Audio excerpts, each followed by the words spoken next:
What's up, guys? Welcome back to my channel. So I'm here today to talk about The Real Housewives of Atlanta, Season 15, Episode 10, Healing by Shereé. Healing by Shereé. So we're going to like, comment, subscribe, and let's jump right on into it. So we kick off with some Thanksgiving festivities, kind of just going back and forth between different ladies. We see Brooklyn meeting her grandfather, which is super sweet. After the Thanksgiving stuff, we see Ralph prepping to host a couple's brunch, and he wants to do this before the ladies head over to Portugal. Basically, he and the other husbands are gonna cater to the women and stuff like that. And Drew says this was all Ralph. She had no idea who wanted to do this. He never cooks and shit, but now he's doing all this stuff. So she's like, okay, Ralph, whatever. She was hella surprised. Courtney arrives with her ex, Bryce, who Candy knows as well. And it's kind of interesting because Courtney, she came in this season with, beef with Candy. Kenya automatically disliked her as well because of that.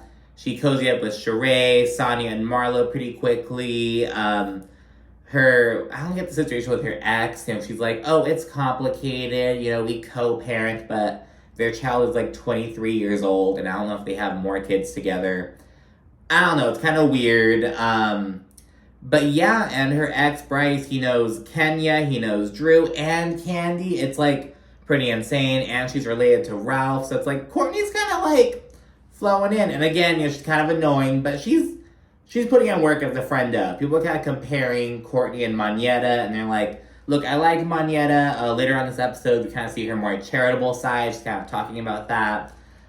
Heath, he's really handsome and stuff like that. But it's she's not bringing... Courtney's bringing more as a friend of than Monyetta is. You know what I mean? Monyetta's aligning herself with more popular, more beloved, housewives. But Courtney, she's, bringing some of the drama. So good for Courtney, but... Anyways, ladies settle in. The men are catering to them, serving them mimosas, all that shit. Shereé notes that Kenya's man isn't there, and she speculates that he isn't real in the confessional. She's like, oh, no one here has ever seen him. And it's well, bitch, Monyetta is the one who introduced Kenya to Roi. What do you mean? Monyetta knows he's fucking real.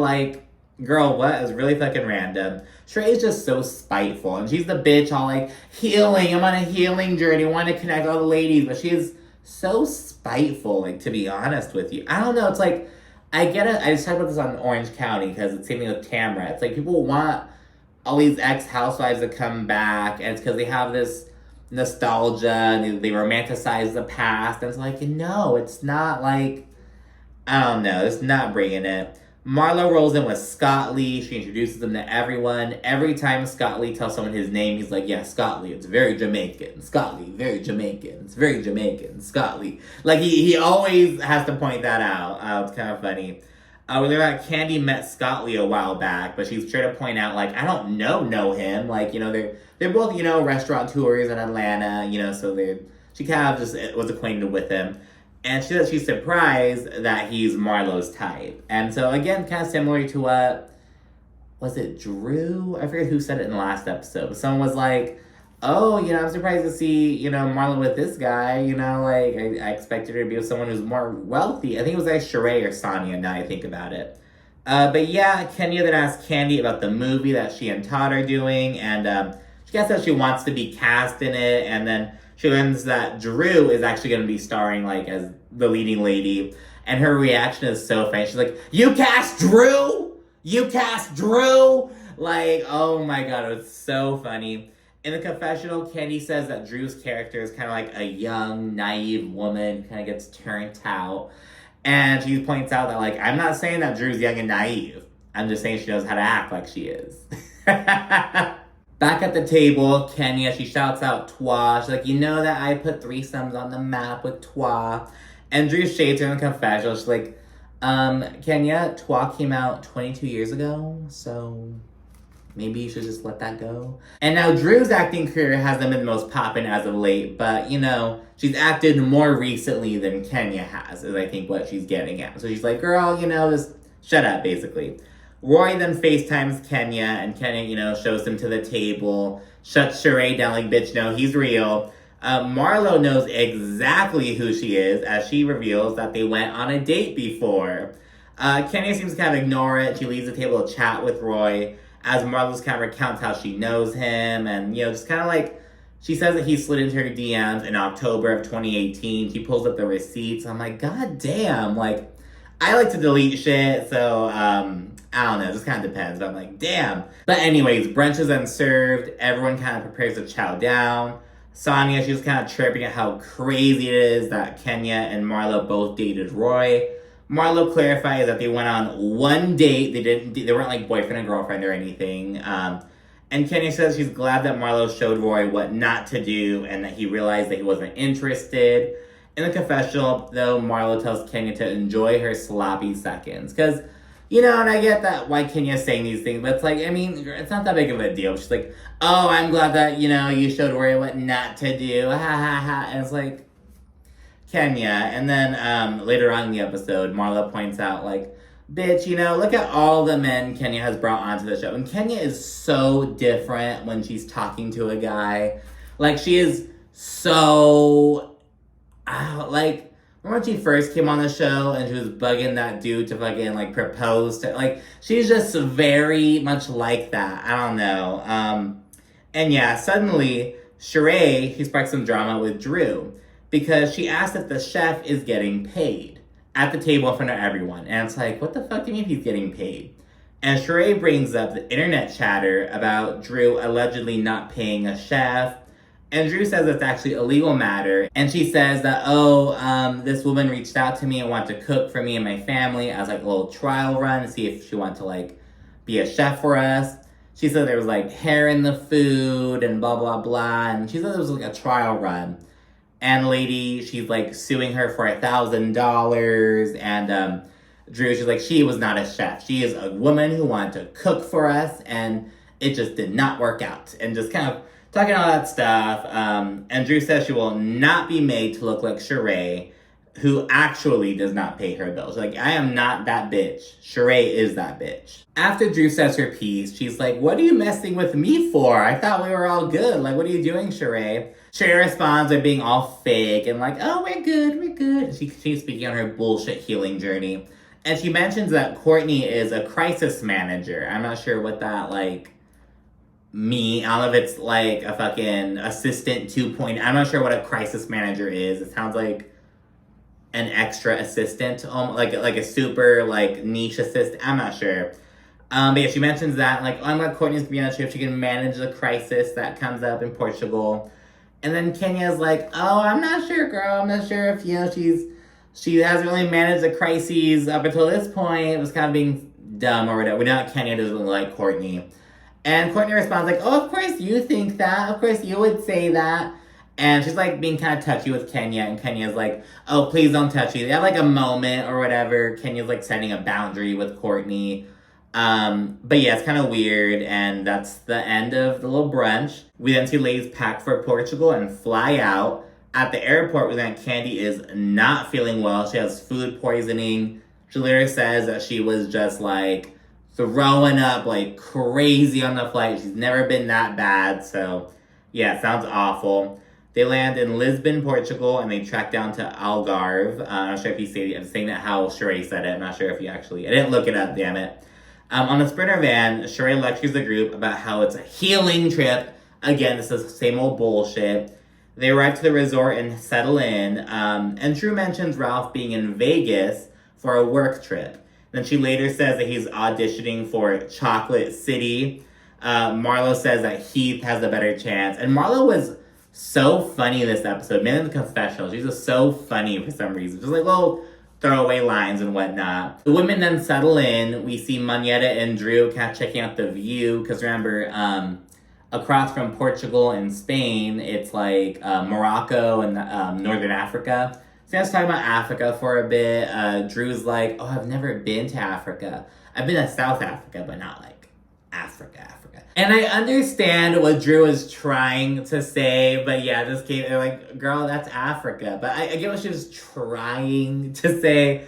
But yeah, we then learned that Manetta has an orphanage in Eswatini, otherwise known as Swaziland. Yeah, she has a whole little orphanage down there. She kind of talks about like, her little charitable efforts, which is nice to see. You know, I like hearing like the the charity side of Housewives, and I like to see that aspect of it as well. At that point, Drew brings up Shereé previously trying to shade her at her little brunch thing, despite everyone getting along. She's like, what the hell was that about? Drew says that Shereé would know about not paying, as she has multiple instances of not doing it.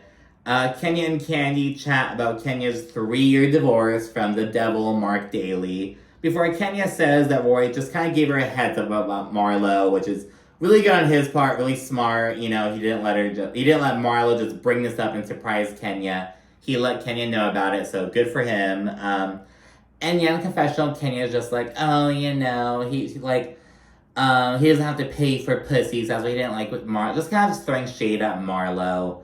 Then flash to Sanya telling Marlo that Kenya made such a huge deal over Martell DMing her when he's dating Shereé.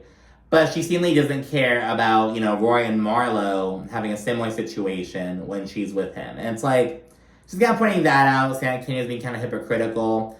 People online were kind of like, wow, Sanya, really talking shit about Kenya right after she raised $78,000 for your charity, or for Mommy Nation, a little charity thing. But yeah, and then Marlo says that, you know, her going on a date with Roi wasn't a big deal.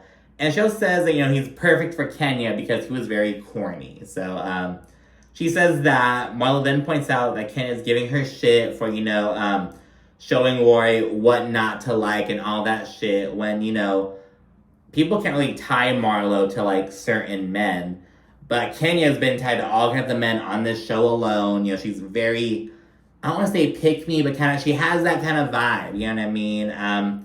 She points that out, and Sanya just kind of giggling at this all. So yeah, Kenya is very upset with Sanya. She kind of went off at her on Twitter. Not like at her, but kind of just saying shit about her, you know what I mean? Retweeting shit. Oh, then see the ladies get ready and head out to dinner. After some eating, Shereé then says that the trip is, again, about putting everything on the table, clearing the air, and promoting healing.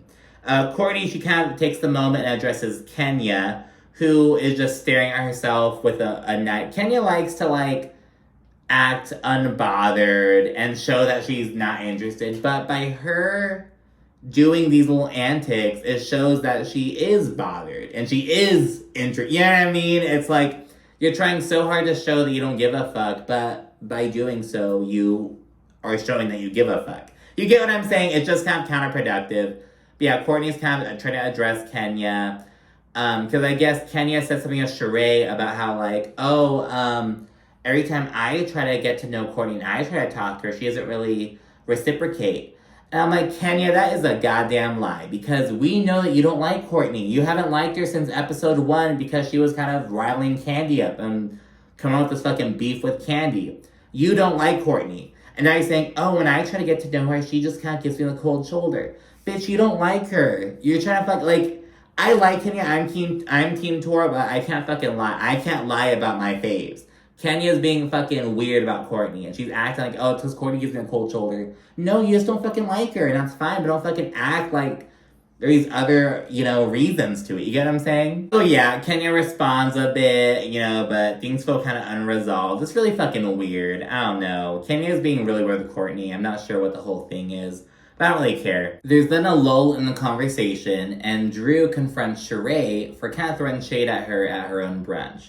And she mentions Shereé bringing it up behind her back because Shereé's talking to Courtney about it, but Courtney, because, you know, they're family, she told Drew about it. And Courtney looks so nervous when Drew's saying this. She's like, like, Drew didn't throw Courtney under the bus, but in the confessional, she kind of said Courtney told her. Drew then says that Shereé let her down, and Shereé immediately gets all giddy. She's fucking giggling and says that Drew let her down, and she's like, oh, I love this, you know, because you let me down. She's bringing up the She by Shereé stuff. Shereé starts kind of elevating her voice, which Drew squashes. She's like, I thought we're at a fancy restaurant. Like, why are you raising your voice at me, Miss Healing Journey? She then brings up Drew allegedly lying about the She by Shereé merch being wheeled out from the reunion. And Drew said that they already talked about this. They already squashed this shit. But Drew insists that Drew nonetheless lied. Miss Healing Journey bringing up all this old shit. Kandi chimes in and she says, some of the stuff was taken back at the reunion. And Shereé says that she didn't take anything back. So whoever did, had nothing to do with her. And mind you, just a couple episodes ago, Shereé was telling Candy, oh, I bought this clothing from your boutique. You're selling at your boutique, and so you should be responsible. Well, Shereé, these people are fucking the ones who are fucking handling your merchandise. You should be held responsible. No? Isn't that? But yeah. Shereé then accuses Candy of making it up. And Kenya confirms that everyone was told they could only take the hats. Because when they wheel up the merchandise, there's this big old fucking bag in the front, all these sweaters and shit, and these hats. Then the story changes, because at first, Shereé said that the bag was hers. Then people are saying that they were told the bag was for Andy. So it's like, well, what the fuck? So I don't fucking know. Kenya says they were asked to return the gear. And Sanya says that she actually got nothing. Now, on the after show, she says that she got nothing because she, got to use the restroom and she missed the She by Shereé train or whatever. But she's like, oh, but no one asked me to give anything back. But I just got nothing. But, Candy and Kenya are backing up Drew's story.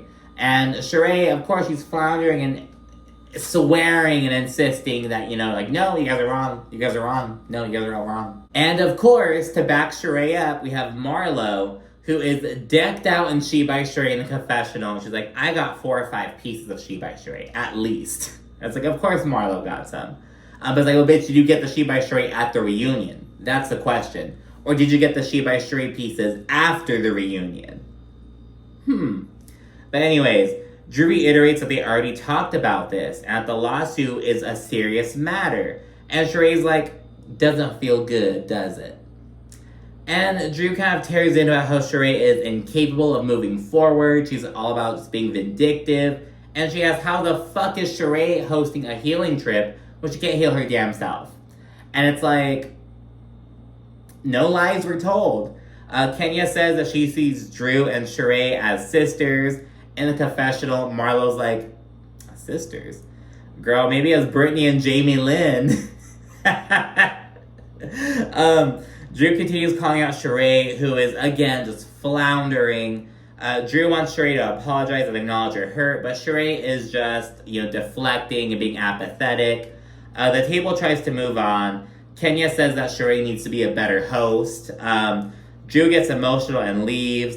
Marlo tells Shereé to make it right, and she's like, you really hurt her feelings. And Shereé's like, my feelings are hurt too. My feelings are hurt too. And it's like, Shereé, such a clown, honestly. Sanya, she bolts after Drew. She's the first one to get to... I don't even see Sanya get up from the table, but Sanya makes it Drew super quick. Gets her fucking... She fucking races to Drew. Then we see Shereé and Kenya following, and it is to be continued. So yeah, that's it for this episode. And I'm so sorry that came out so late. I've been just so busy with work lately and just some other goings on. I usually use the weekend to kind of catch up on things like this, but they also come out on Sunday night, so it's kind of late. So I'm trying to get better with that, but thank you for bearing with me. And be sure to like, comment, subscribe, and stay tuned for more. Thank you so much for watching, and see you soon. Bye.